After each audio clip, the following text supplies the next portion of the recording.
Hari ini, Ustaz akan baca suratul Fil. Al-Fil itu berarti gajah. Dengar ya.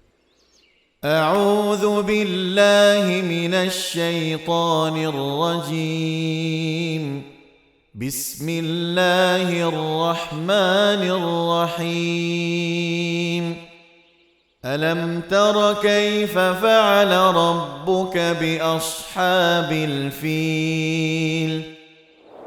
Alam yaj'al kaydahum fi tadlil? وأرسل عليهم طيرا أبابيل ترميهم بحجارة من سجيل فجعلهم كعصف مأكول صدق الله العظيم. Kotorlah kau ni. Janganlah marah. Aku tak sengaja. Fizi, bila bersin, tutup mulut. Tak adalah air liur terkena orang lain. Kemudian, cakap Alhamdulillah. Alhamdulillah. Yarhamukallah. Suratul Fil ini menceritakan satu peristiwa yang besar yang berlaku pada tahun gajah. Tahu? Pada tahun gajah, Nabi Muhammad SAW dilahirkan. Kenapa disebut sebagai tahun gajah? Kerana pada tahun itu pasukan tentera bergajah yang diketuai Abraham menyerang kota Mekah. Abraham hendak runtuhkan Kaabah. Ya ampun, kenapa gitu? Ustaz, ceritalah. Kita orang nak dengar.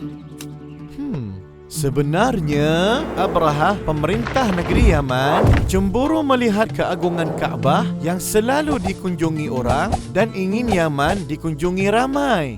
Dia tidak mahu Kaabah menjadi tumpuan orang Arab. Abrahah berharap dengan hancurnya Kaabah, maka orang Arab akan beribadat di rumah berhala yang telah dibinanya di Yaman. Ia lebih cantik berbanding Kaabah, tetapi orang Arab tetap mengunjungi Kaabah. Ini buat Abraham marah. Lalu dia serang Kaabah. Betul. Apabila hampir tiba di Mekah, Panglima Abrahah telah merampas 200 ekor unta milik Abdul Muttalib. Abdul Muttalib, kakek Nabi Muhammad SAW. Ya, betul. Dia datang berjumpa dengan Abrahah, minta unta dia balik. Abrahah terkejut. Dia ingatkan Abdul Muttalib hendak minta agar Kaabah tidak diruntuhkan. Itu sepatutnya.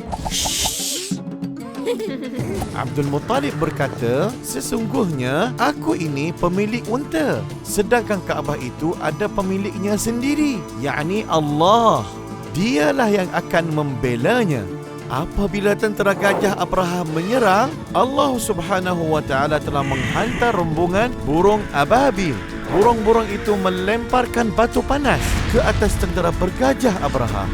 Dalam sekelip mata, mereka pun musnah. Abdul Muttalib bersyukur kerana Kaabah dan Mekah selamat.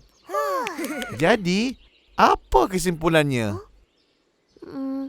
Kesimpulannya, jika kita bertakwa dan bertawakal kepada Allah Subhanahu Wa Taala, kita akan dilindungi. Wah, Upin dan Ipin macam dah tahu kisah ini. Ya, Opah dah cerita. Patutlah.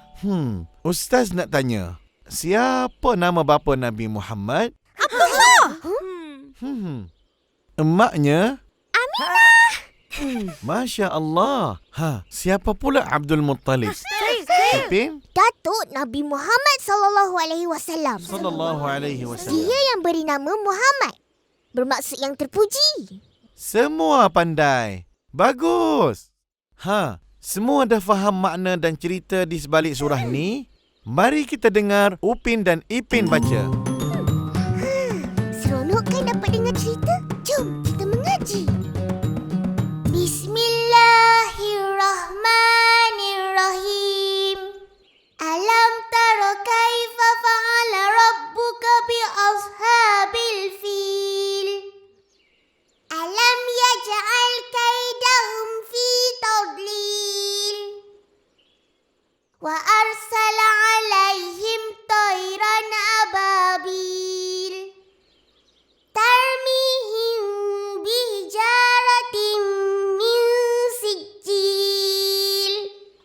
فجعلهم كعصف مأكول.